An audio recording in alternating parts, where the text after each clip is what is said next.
Nessa manhã nós vamos falar a respeito, começar algumas palavras a respeito do livro de Salmos, algumas verdades que estão aqui escritas, esboçadas nesse que é um dos livros mais belos de todas as Escrituras Sagradas. Todos são igualmente maravilhosos, mas pelo seu caráter poético, melódico, o livro dos Salmos tem um quê muito especial. É bem possível que você e eu tenhamos pelo menos um capítulo desses decorados, o Salmo 23, o Salmo 91, algumas pessoas têm isso de cor, porque são palavras que trazem conforto, alento, à nossa alma, também nos despertam, nos confrontam. E eu gostaria de meditar nessa manhã sobre esse livro, lendo em primeiro lugar o capítulo 1, que diz assim: bem-aventurado o homem que não anda no conselho dos ímpios, não se detém no caminho dos pecadores, nem se assenta na roda dos escarnecedores. Antes, o seu prazer está na lei do Senhor, e na sua lei medita de dia e de noite. Ele é como árvore plantada junto à corrente de águas, que no devido tempo dá o seu fruto, e cuja folhagem não murcha, e tudo quanto ele faz será bem-sucedido. Os ímpios não são assim, são, porém, como a palha que o vento dispersa. Por isso os perversos não prevalecerão no juízo, nem os pecadores na congregação dos justos. Pois o Senhor conhece o caminho dos justos, mas o caminho dos ímpios perecerá. Vamos orar mais uma vez. Pai, eu peço em nome de Jesus, que de uma forma muito especial a Tua palavra possa ministrar ao nosso coração nessa manhã, no momento em que essa pessoa estiver assistindo, ó Deus, essa mensagem, que no seu ambiente, seja em casa, seja no seu veículo, seja no seu ambiente de trabalho, eu peço em nome de Jesus que o Senhor fale ao coração, ministrando, ó Deus, o Teu propósito, a Tua vontade, em nome de Jesus. Amém e amém. O Antigo Testamento, você pode dividi-lo de várias formas, mas ele tem 17 livros que são dedicados à história de Israel. Ele tem mais 17 livros dedicados aos profetas, e nós vamos falar sobre cada um deles, mas uma parte considerável é dedicada às poesias. Nós temos 5 livros poéticos no Antigo Testamento, e o livro dos Salmos, o livro dos Salmos ele é um livro poético dividido em 5. São 5 livros dentro do livro de Salmos. O primeiro vai do 1 até o 41, depois o outro do 42 até o 72. É uma compilação de livros, e por isso que nós temos o maior livro da Bíblia, com 150 capítulos, sendo também que o capítulo 119 é o maior, e é uma parte considerável do Antigo Testamento, o livro dos Salmos. Agora, em termos de autor, a gente às vezes acha que quem escreveu todos os Salmos foi Davi. Mas Davi, sim, foi o maior escritor dos Salmos. 73 são tidos como Salmos de Davi, ou pelo menos Salmos que foram dedicados a ele, dedicados a Davi. Mas nós temos muitos, nós temos Salmos de Moisés, temos Salmos de Asaf, nós temos uma série de salmos, e boa parte, 1/3 deles, nós não sabemos quem escreveu, são desconhecidos. O que é importante é que é um compilado, e historicamente nós temos de vários momentos. Nós temos salmos que foram escritos lá na época de Davi, por exemplo, nós temos salmos de Moisés, também que foram escritos, mas também temos salmos que foram escritos no período do exílio. Então, o livro dos Salmos, ele não é um livro assim que historicamente está num momento só. Ele está bastante dividido na sua história. Agora, qual é a temática principal do livro dos Salmos? é a relação entre o homem e Deus. A maioria dos salmos você vai ver nessa relação. E o Salmo 1, ele vai falar justamente disso, colocando algo que é muito importante, muito presente nos salmos. É essa diferença entre o justo, aquele que segue ao Senhor, e o ímpio, aquele que se esquece do Senhor. Em vários salmos você vai ver essa diferença, o resultado disso nas nossas vidas. E eu gostaria nessa manhã de refletir um pouquinho, né, sobre o Salmo 1. Se for possível, à noite a gente fala num outro salmo, semana que vem mais um outro, pelo menos uns 3, para a gente ter uma ideia assim, desse livro. Mas o Salmo 1 ele é maravilhoso. Eu acho que todos nós aqui já conhecemos, já lemos pelo menos uma vez. E se eu perguntasse para você, o que é um homem ou uma mulher bem-sucedida? Ou um homem bem-sucedido? Qual é a sua resposta a essa pergunta? Obviamente é uma pergunta retórica para você meditar, mas o que é uma pessoa bem-sucedida? Para o seu padrão, para o nosso padrão, para o padrão ocidental, digamos assim. Da perspectiva, do ponto de vista da economia, é alguém que tenha riqueza, né? Que tenha poder de consumo, um alto poder de consumo para a nossa sociedade moderna. Então a gente diz, essa pessoa é uma pessoa bem-sucedida, porque ela, do ponto de vista econômico, ela tem um poder de adquirir as coisas grandes, né? Alguns poderiam avaliar assim. Do ponto de vista estético, essa pessoa é bonita, ela é bem aparentável, né? Uma pessoa, né, bacana, né?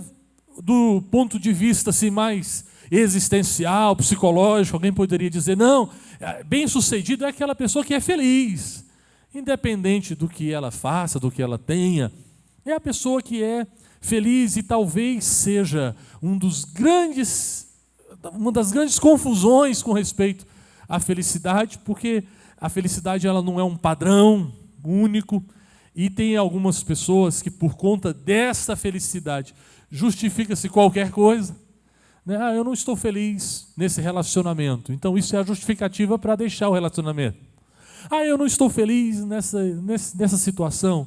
Né? É como se a busca da felicidade fosse uma prioridade em si, e isso também não é um padrão para todos nós. Do ponto de vista religioso, se a pessoa é boa, se a pessoa é caridosa. Né? Então, o bem-sucedido da perspectiva religiosa para uma boa parte das pessoas é aquela pessoa que é uma pessoa boa, que é uma pessoa que tem um coração caridoso, voluntário. Mas a grande questão é da perspectiva divina. O que é ser bem-sucedido? Da perspectiva de Deus, porque isso equivale. Tem muita gente que tem dinheiro, recurso, e não é feliz, e não é bem-sucedido. Tem muitas pessoas que têm aquilo que todo mundo chama de felicidade, porque felicidade parece um rótulo. Né? Venha ser feliz, é a foto do condomínio. É o quê? É uma família, pai, mãe, 2 filhos, num ambiente espaçoso, um lagozinho, uma coisa bacana. Aí você venha ser feliz. Aí você que mora num apartamento de 2 quartos, né, apertadinho, num local bem cheio, que tem engarrafamento até na saída, aí você fala, então eu não sou feliz. Não, a felicidade não é isso. Não necessariamente é o que é proposto. A gente poderia ficar aqui filosofando sobre estas coisas, mas a gente percebe que então a família. Não, tendo família, a gente tem tudo. Tem muitas pessoas que, mesmo tendo os filhos, a esposa, a família, abrem mão disso tudo. Né? Por uma aventura, por uma coisa assim. O que é felicidade? O que é ser bem-aventurado da perspectiva divina? Porque é o que vai fazer diferença para você. Vai fazer diferença para mim. Não adianta, como diz a palavra, ganhar o mundo inteiro e se perder lá dentro. Então é possível se ter tudo e se perder. Não, ser bem-sucedido é fazer coisas boas para os outros. E aí vem o apóstolo Paulo no texto áureo sobre o amor e diz assim: ainda que eu entregue o meu corpo para ser entregue por alguém, se eu não tiver amor, não adiantou de nada. Então, o que é essa felicidade? E eu gostaria de começar pelo inverso do texto, porque o texto começa dizendo o que não é um homem bem-sucedido, termina dizendo o que não é um homem bem-sucedido. Diz, os ímpios, né, os dois últimos versículos, diz assim, o versículo 4, os ímpios não são assim, eles não são bem-aventurados. São, porém, como a palha que o vento dispersa. Por isso os perversos não prevalecerão no juízo, nem os pecadores na congregação dos justos. Primeira coisa importante que esse texto não está aqui, para que eu e você venhamos julgar as pessoas. Aquele ali é ímpio. Aquele ali é justo. Não é esse é o objetivo do texto. O objetivo do texto é olhar para a minha vida, olhar para o meu coração. E o texto diz assim: as pessoas que não são bem-aventuradas são vazias. As características de alguém que não é bem-aventurado é aquele vazio, são instáveis, são inconstantes. A Bíblia está deixando claro que aquele que não é bem-aventurado, ele é inconstante, ele é muito instável. O caminho que eles escolhem, inevitavelmente, termina em ruína. Não existe a possibilidade de você, estando nesse grupo, se dar bem. Por isso que é importante olhar para o seu coração. Eu falei na semana passada, toda vez que a palavra de Deus está falando da diferença de pecado e tudo mais, ela não está nos autorizando a julgar o outro. Ela está nos levando a olhar para nós mesmos. Falei na semana passada sobre Romanos, no capítulo 1, quando fala sobre os homens que vivem no pecado e tal. Capítulo 2 começa dizendo assim: e tu quem és para julgar quem quer que seja? Quem é você para julgar as pessoas? Então, a ideia é olhar para o meu coração, para os caminhos que eu tenho escolhido. Se eu escolhi andar com o Senhor, se eu escolhi viver com o Senhor. Isso é importante. Por isso que a gente olha para o Salmo 1, da perspectiva não do resultado em si, mas da vida que temos. Eu creio que a bem-aventurança, a vida plena, não tem a ver com o que a gente tem, com as coisas. Eu acho que não tem absolutamente nada a ver com o que você consiga ver, assim, palpar. Não, a gente às vezes acha que se resolver o problema da pessoa ela vai ser feliz. Será? Há tantos caminhos, como diz a própria palavra de Deus, que aos olhos dos homens parece tão bom, mas o seu final é ruína. Parece estar dando certo, parece que está prosperando, mas o final é ruína. Do que adiantou? Aquela parábola que Jesus conta de um homem que deu certo no seu serviço, diz que ele plantou e colheu em abundância. E foi tão abundante que ele falou o seguinte: olha, os meus celeiros não são suficientes, eu preciso construir celeiros maiores. Isso é bom? Não é bom? É bom. Mesmo a gente que não está muito familiarizado com a coisa rural, mas isso é bom. Colher em abundância é bom. E aí ele falou: tive uma ideia, eu vou recolher tudo que eu tenho, tudo que eu colhi, né? Vou colher, vou colocar em celeiros maiores, e eu vou ficar tranquilo, porque a venda dessas coisas, essas coisas vão me garantir uma velhice estável, uma tranquilidade. Eu não vou ficar preocupado com o que eu vou ter no futuro. Não tem nada de errado nisso. Ou tem? Você fala, você guardar para que você possa usufruir na velhice ou com maior idade. Não, senão a gente não faria previdência, né? A gente não trabalharia aguardando esse momento. Não tem nada de errado nisso. O problema é que isso não é o que traz sentido para a nossa vida. O sentido não está aí. Aí na parábola, o Senhor Jesus diz assim: louco, louco, essa noite você morre. E aí? E o que você tem? De que isso adiantou? Para nesse tempo que vale a pena mesmo, que é a eternidade, isso valeu de quê? Jesus não está condenando o fato de você trabalhar, ter um bom resultado e ter uma vida boa. Não é isso. Mas o sentido não está aí. Se você e eu achamos que por trabalhar muito, por ter um bom sustento, nós teremos encontrado o sentido da vida, nós estamos perdidos. Há pessoas que plantam muito, semeiam pouco e continuam felizes. Porque entenderam o sentido. Jesus mesmo, quando veio ele diz assim, o Filho do Homem não tem sequer onde inclinar a cabeça. E você vai dizer que Jesus não era pleno, que ele não tinha plenitude. A questão não é ter ou não ter. A questão é ser. É quem somos. Se nós entendemos o sentido, o propósito. Por isso que quando o nosso sentido está no caminho que escolhemos, ele vai dar errado. A grande questão não é nem se você escolheu a coisa certa ou errada. É porque o sentido não é o caminho em si, a escolha em si. Mas vamos falar sobre o homem, a mulher bem-aventurado, do lado positivo. O texto diz, não, bem-aventurado o homem que não anda no caminho dos ímpios, não se detém no caminho dos pecadores, nem se assenta na roda dos escarnecedores. Não segue o conselho, não compartilha o modo de vida, dos pecadores, não compartilha da maldade das pessoas. Mais uma vez aqui também, não é uma questão de ter ou não amigos, que sejam bons ou ruins na nossa concepção, mas é que isso não nos leve a uma influência.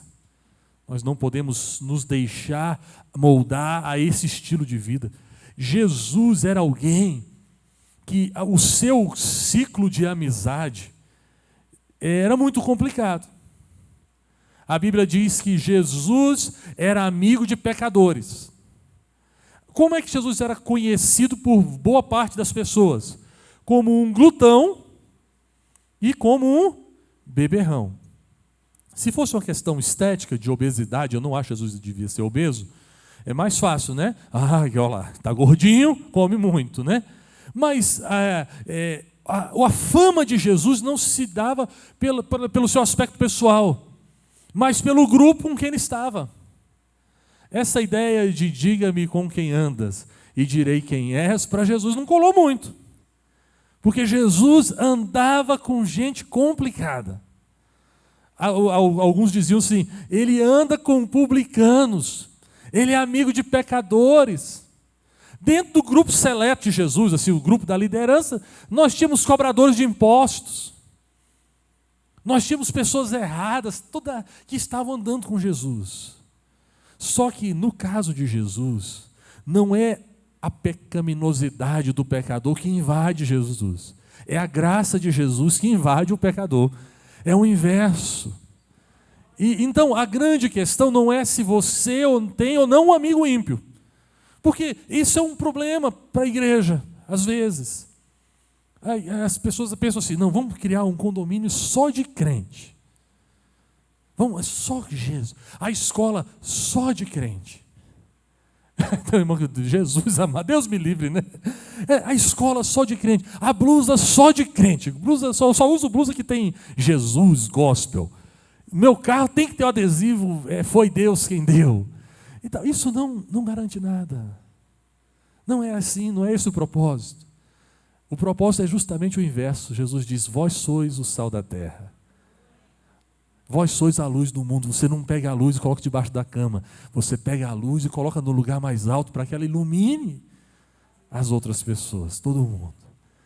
O problema do salmo aqui é porque a sua vida influencia o outro. O outro não influencia você. Por isso que as pessoas que não são bem-aventuradas, elas são influenciadas por qualquer pessoa. E isso não está só no Salmo. Isso é uma das características de imaturidade do Novo Testamento.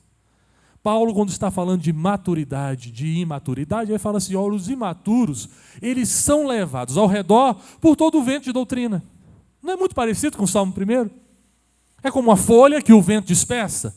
Ou seja, um cristão imaturo é um cristão que está mudando o tempo todo. Os seus conceitos, os seus propósitos, a sua motivação, ela está sendo inconstante, é influenciado por um falso profeta, é influenciado por uma falsa doutrina.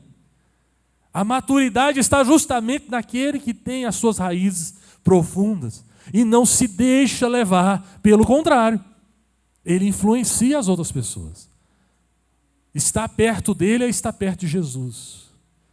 Então, esse não anda, não se assenta, é a forma que eu penso.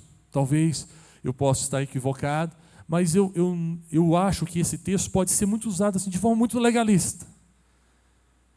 Eu não vou me aproximar daquele grupo, porque naquele grupo tem alguém que bebe. Tem alguém que fuma, eu não posso. Porque eu não posso me assentar na roda dos escarnecedores. Aí você vai lá no Novo Testamento e vê Jesus sentado na casa do publicano Zaqueu. Quer um lugarzinho pior para ficar? Quer uma casinha mais complicada para Jesus se assentar e comer com aquelas pessoas? Mas diz que enquanto eles comiam, Zaqueu disse assim, olha, eu resolvo dar metade dos meus bens para os pobres. E se eu defraudei, se eu roubei alguém, eu vou restituir 4 vezes mais. Jesus não tinha nem pregado, não tinha feito sermão. A presença de Jesus. Jesus tinha dito para Zaqueu, Zaqueu, eu quero ir para a sua casa hoje. Do jeito que ela está. Você não precisa mudar para que eu entre na sua casa. Não, é a minha entrada que vai produzir a mudança na sua vida. Então, você não precisa se preocupar. Quando você vai falar com alguém que ainda está vivendo de uma forma dissoluta, não preocupe. É Jesus que vai entrar e vai transformar. Ele não precisa transformar para Jesus entrar. Jesus não está esperando o cidadão apagar o cigarro, apagar o cigarrinho de maconha dele, a bebidinha dele, terminar de beber, parar de trair a mulher dele para entrar na vida. Não, Jesus quer entrar na vida. Eu quero entrar na sua casa, na sua vida. A mudança quem faz é Jesus, não sou eu, não é você, não é nenhum de nós aqui. É simples assim.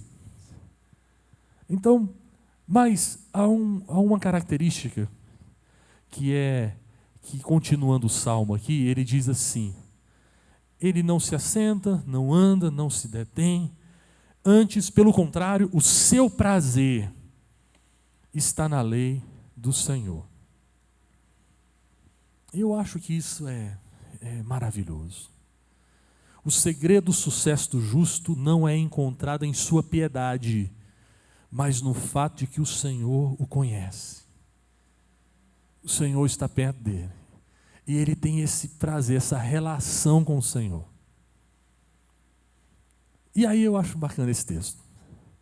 Todos nós aqui lemos a Bíblia diariamente. Amém?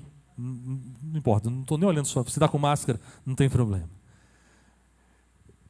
Deus falou para Josué, meu xará, Josué, não cesse de meditar nesse livro da lei. Você tem que fazer disso a sua regra de vida.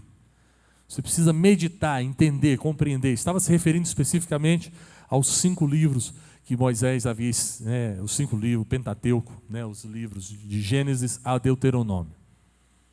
Só que o salmista fala de algo diferente aqui. Ele não está falando da obrigação de ler. Ele não está falando sobre o dever de meditar nas Escrituras. O salmista está falando do prazer. Do deleite de meditar na palavra de Deus. E aí eu acho que isso é tão sobrenatural, porque não é o fato, isso não é algo que eu produzo em mim mesmo. Isso, ao meu ver, é o fruto da graça de Deus, do Espírito Santo, que quando vive em mim, coloca em mim uma sede, uma fome pelas coisas de Deus. Meditar na palavra de Deus não pode ser para mim um fardo, um peso. Isso é é prazeroso, mas isso só o Espírito Santo pode fazer. Só o Espírito Santo pode colocar esse prazer em nós, de meditar. Há pessoas que deixaram a prática simplesmente porque era uma obrigação. E ela não conseguiu ser fiel àquela obrigação, àquele dever. E, de certa forma, para um cristão, é um dever meditar na palavra de Deus. É um dever. Eu preciso aprender, meditar. Mas, quando nós estamos próximos ao Senhor Jesus, quando Ele invade o nosso coração, não é apenas um dever, é um prazer, é um privilégio meditar. E aqui não está falando da leitura em si, mas é aquela ideia de você ruminar, trazer aquilo à sua mente e ficar pensando naquilo, nas Escrituras, não apenas da perspectiva do que te pode dar prazer, mas do que dá sentido. Do que dá sentido. Às vezes, decisões simples que você vai tomar.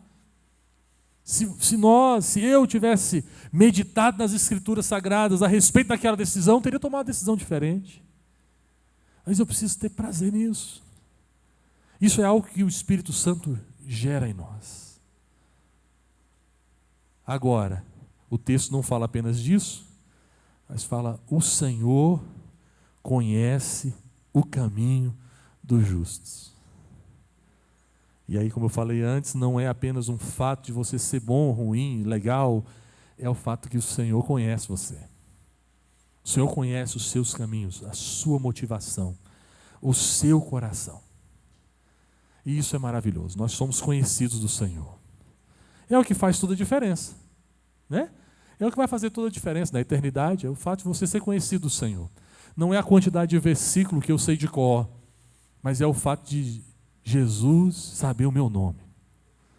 É isso que vai fazer toda a diferença. Porque quando eu chegar na porta do céu, no momento que Deus quiser, eu posso recitar toda a Bíblia, eu posso recitar o livro de Efésios, eu posso recitar uns 3 ou 4 capítulos de Corinto, mas isso não me dá a entrada no céu. Porque há um grupo que vai chegar lá, não está aqui, é um grupo, como eu falei semana passada, da internet, um grupinho na internet. A gente não pode falar os que estão aqui, porque você está aqui, né? Mas um grupinho lá, uma meia dúzia de gente, bem pouquinho. Infelizmente não é bem pouquinho, mas o texto diz que eles vão chegar mostrando as suas obras, dizendo: estávamos lá. Inscrição, a minha inscrição sempre foi a primeira nos cultos. Agora tem que fazer inscrição. Gente, tem algumas coisas que parecem pecado, né? Fazer inscrição para vir à igreja, oh meu Jesus, é um negócio tão... Mas é só para que a gente possa controlar, sabe? Não é algo do nosso coração, não.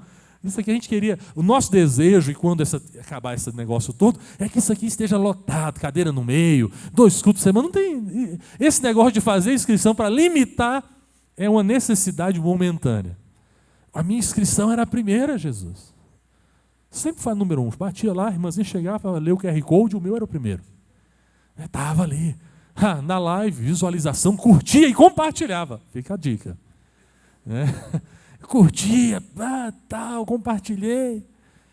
E aí, infelizmente, não por isso, né, dirá o Senhor: eu não te conheço. Não te conheço. Agora, o que faz sentido para nós é porque o Senhor nos conhece pelo nome. Ele diz: eu te chamei pelo nome, você é meu. Então, às vezes, você nem curtiu todas as lives, você nem chegou a todos os cultos, você nem fez inscrição. Jesus vai falar: eu conheço você. Vinde bendito meu Pai. Eu te conheço, eu sei quem você é. Essa é a diferença. Essa é a diferença. Somos conhecidos do Senhor. Isso é ser bem-aventurado, não é não? Olha que felicidade, que maravilha. A gente faz todo o resto por gratidão. Tudo mais, então, para a gente vir aqui, né, assistir, para participar, tudo é um privilégio para nós. Mas tem uma outra questão que o texto diz, que eu gosto desse negócio, eu confesso que eu já me perguntei várias vezes a respeito desse texto. Versículo 3 diz assim: um homem bem-sucedido, ele é como árvore, até aí tudo bem? Plantada junto a correntes de águas, que no devido tempo dá o seu fruto, cuja folhagem não murcha e tudo quanto ele faz será bem sucedido. Essa analogia eu acho tão interessante. Só que, para o mundo que nós estamos vivendo, há uma, sem a gente querer, uma corrida pelo resultado. Há uma gana pelo resultado em si. Então, às vezes você pode olhar assim e dizer, quem aqui não está dando fruto? Quem não estiver dando fruto, está ruim. Vamos pensar, né? É ruim, não é um bom cristão. Só que o texto aqui diz que essa árvore dá fruto no tempo certo. No tempo certo. E isso é bastante interessante. Porque tem época que você e eu não estamos dando fruto. Mas não é porque não estamos dando fruto que nós estamos ruins. É porque nós, às vezes, estamos tão concentrados no resultado que ignoramos o processo. Hoje pela manhã, na nossa Nova Vida no Seu Lar, eu li o Salmo 92, o verso 12, que diz o seguinte, que você é como uma palmeira. Como uma palmeira. E eu fico pensando assim, o texto diz assim, o justo florescerá como uma palmeira. E eu confesso que quando eu vi florescerá, eu fiquei intrigado com esse negócio, porque eu não costumei ver flor de palmeira. Já viu a florzinha da palmeira? Você não sai, olha. E se fosse coqueiro, né? Coqueiro é mais fácil, mas palmeira é mais complicado. Só que eu, estudando, né, uma grande pesquisa no Wikipédia, eu descobri, não foi no Wikipédia, mas também não foi uma grande pesquisa assim também. Deu para descobrir que existem palmeiras que realmente dão umas florzinhas bem pequenininhas, amarelinhas. Elas dão entre 40 e 70 anos de vida. Ou seja, do 0 aos 40 não tem nem florinha, não tem nem aquela florzinha. Mas para que ela dê fruto aos 70, as suas raízes precisam estar aprofundadas desde lá do começo. Ela tem que o mais rápido possível. E eu acho que essa é a ideia desse salmo. Que diz, o homem bem-aventurado, ele é plantado junto a correntes de água. Essa corrente, obviamente, é a graça de Deus, é a misericórdia de Deus. E quanto mais você pega dela, melhor. Tem tempo que você vai olhar e falar assim, esse irmão não está dando muito fruto. Mas a sua folhagem está verde. Ela não murcha, porque isso prova que tem água lá embaixo, nas suas raízes. Então, de acordo com esse texto, o mais importante não é o resultado em si, mas é o fundamento, onde você está plantado. Isso, de acordo com esse texto. Obviamente, há outros textos que você precisa refletir e talvez pareça uma contradição. Por exemplo, quando Jesus encontrou aquela figueira que estava florida e estava dizendo, não era época de frutos. E aí Jesus amaldiçoou e disse, nunca mais nascerá fruto de ti. Confesso que esse texto me deixa um pouco pensativo, mas eu creio que o objetivo é um outro ali. Está ensinando a respeito de fé. Mas para o nosso Salmo 1, e não apenas no Salmo 1, a Bíblia diz que o homem bem-sucedido é aquele que fez profunda vala, lançou os alicerces, e no tempo da adversidade ele não caiu. Isso está lá, Jesus falando no sermão das bem-aventuranças. Então, dá para a gente entender que o objetivo principal é estabelecer o fundamento. A consequência é a frutificação. Amém? A consequência é a frutificação. Agora, o importante é você fundamentar a sua vida espiritual.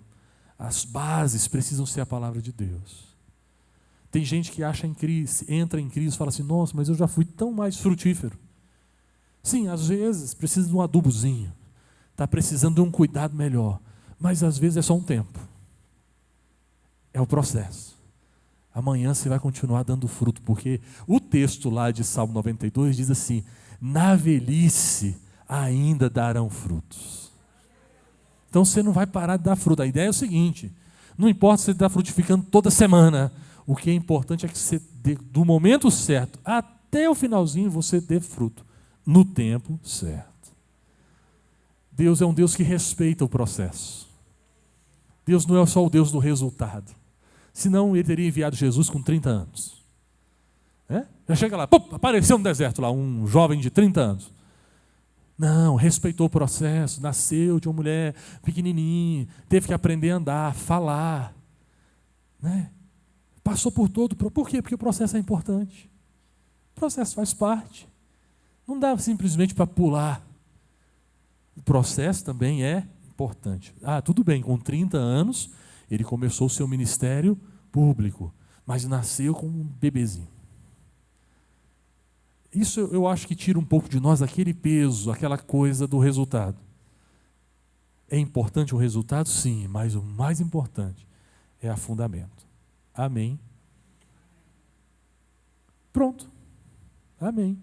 E o texto diz assim: o resultado de um homem bem-sucedido não é não ter problema, mas as circunstâncias vêm, mas as suas folhas não murcham. O tempo fica seco, mas ele está alicerçado ali. Tem triunfo? Sim. Tem vitória? Sim. Tem êxito naquilo que ele faz? Sim. Porque o Senhor está com ele. O texto fala que ele será bem sucedido em tudo que ele fizer. Obviamente, alguém que está fundamentado do Senhor, o seu prazer é fazer a vontade de Deus, de cumprir o propósito de Deus, porque as suas raízes estão no Senhor Jesus, no Senhor nosso Deus. A nossa base é Ele, o nosso fundamento é Ele. Não é um salmo de difícil interpretação para todos nós. E aí o que eu acho legal dos salmos é isso. São cânticos de fácil interpretação. Os salmos são maravilhosos porque você não precisa ficar ali tanto exegese, você precisa ler, meditar, e esse negócio entra no seu coração. Talvez é por isso que a boa parte deles são cânticos, as pessoas ficavam cantando isso. Porque é uma forma de isso entrar no seu coração. A grande questão não é a teologia em si, mas esse texto aqui tem outro. Essa não é a grande questão. A grande questão é que os salmos sejam alimentos para a sua alma. Seja o conforto, o alimento do Espírito Santo. Às vezes a gente está tão preocupado com o que foi usado, que tipo de tempero foi usado nessa comida. Será que colocou tal? E a gente perde o prazer de comer, de se alimentar da palavra de Deus. É como aquele provador de vinho, é sommelier que chama? Eu nem sei, alguém fez assim na cabeça, né? Mas tudo bem, não tem problema. Você já viu o caboclo provando? Eu já vi aquele pessoal provando vinho, não tem graça. Eles lavam a boca, põe um golinho e fica assim. Rapaz, mas o cara é especialista. Aí ele sabe qual foi a safra, de onde veio o vinho, se tinha acidez. Terminou ali, ele já põe tudinho no papel. Mas eu acho que isso é importante, tá? Mas eu acho que há momentos, como esse nós estamos aqui, que é o momento de você se deleitar na presença de Deus. De repente você não fica ali investigando o que não, é você se alimentar da palavra. Um sommelier não se alimenta daquilo que ele está provando. Aquilo não vai sustentá-lo. O que faz sentido é quando a gente entra na palavra de Deus e permite que ela invada o nosso coração. Então, quando a gente vem para um culto como esse, ou assistindo onde você estiver, isso é importante que a gente não sejamos apenas analisadores de mensagem. E eu não tenho nada contra quem está analisando, fazendo suas... Ótimo. Mas que nós nos alimentemos da palavra de Deus. Que a gente tenha esse prazer de se alimentar. Porque o nosso fundamento é esse. É a palavra de Deus, é essa simplicidade das Escrituras Sagradas. Claro, precisamos nos aprofundar, eu não estou sendo contra isso de forma alguma, precisamos investigar, entender, mas sem perder esse coração puro que está aberto à palavra de Deus. Eu fico pensando quando se fala do prazer na lei do Senhor, qual foi a última vez que seu coração se encharcou de alegria, derramou lágrimas ao meditar num texto sagrado, ao ouvir uma palavra? Qual foi a última vez que os seus sentimentos foram invadidos pela presença gloriosa de Deus? Por meditar num texto, por ouvir alguém falando. Nós só não podemos perder isso, de forma alguma. Eu acho que aqui está a grande alegria de participarmos do culto, de participarmos da presença maravilhosa, sermos ministrados pelo Senhor. Não podemos perder essa simplicidade. Que o livro dos Salmos nos inspire na sua simplicidade, na sua facilidade de interpretação, mas ao mesmo tempo palavras profundas que fazem todo o sentido na nossa vida. Que o Senhor nos abençoe com a sua graça, que sejamos renovados no seu poder nessa manhã. Amém? Vamos ficar em pé.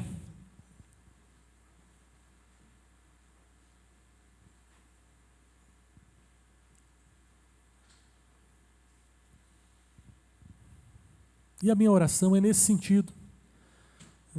A oração, talvez, que eu gostaria de fazer nesse momento é: Senhor, não nos deixa perder essa simplicidade, esse deleite, essa alegria em meditar na Tua lei, na Tua palavra. Mas o mais importante é a gente não perder essa simplicidade das Escrituras. Essa coisa importante, simples. Essa alegria de abrir as Escrituras Sagradas e ler um texto ali. E permitir que aquele texto invada o nosso coração. Então, eu queria orar por isso. Se você puder fechar os seus olhos. Pai querido, em nome de Jesus, eu quero orar pelos meus irmãos, por aqueles que estão assistindo, participando através das redes sociais. Deus, eu peço que esse prazer, essa alegria em meditar no Senhor, meditar na Tua palavra, não se aparte do nosso coração, Senhor. Deus, nós não podemos, eu como pastor, eu não posso apenas me debruçar nas Escrituras para ensinar, para compartilhar. Isso é importante, mas eu preciso que o meu coração tenha esse prazer em meditar nas Tua palavra. Os meus irmãos, ó Pai, que não venhamos ler apenas quando estamos vivendo um tempo difícil, e como se fosse de uma forma mística, abrir num texto, procurando uma resposta que atenda à minha necessidade momentânea. Não, Senhor. Que haja um prazer em meditar na palavra do Senhor. E quando eu estiver vivendo uma situação difícil, a Tua palavra diz: o Espírito Santo de Deus vai me lembrar daquelas coisas que eu aprendi, que eu li. E essas coisas vão me direcionar nas decisões mais importantes da minha vida.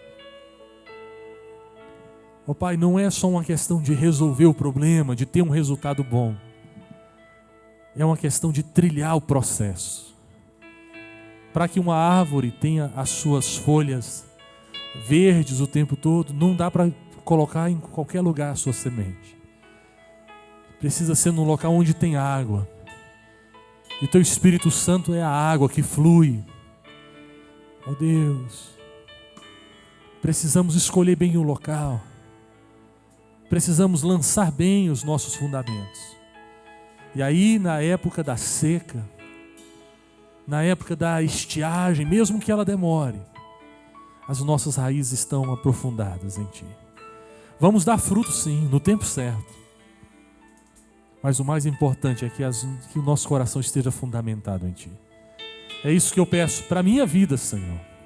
É isso que eu peço para a vida de cada um dos que estão aqui, de cada um que vai assistir essa mensagem. Em o nome de Jesus e para a Tua glória. Amém e amém. Aleluia. É o Senhor, aleluia, e muito digno de louvor. Na cidade do nosso Deus, seu santo monte, alegria, a alegria de toda a terra. Aleluia, Senhor. Você pode declarar: grande é o Senhor, grande é o Senhor em quem nós temos a vitória, que nos ajuda contra o inimigo. Por isso diante dele nos prostramos. Queremos o teu nome engrandecer, queremos o teu nome engrandecer e agradecer-te por tua obra em nossas vidas. Confiamos em teu infinito amor, pois só tu és o Deus eterno sobre toda a terra e céu.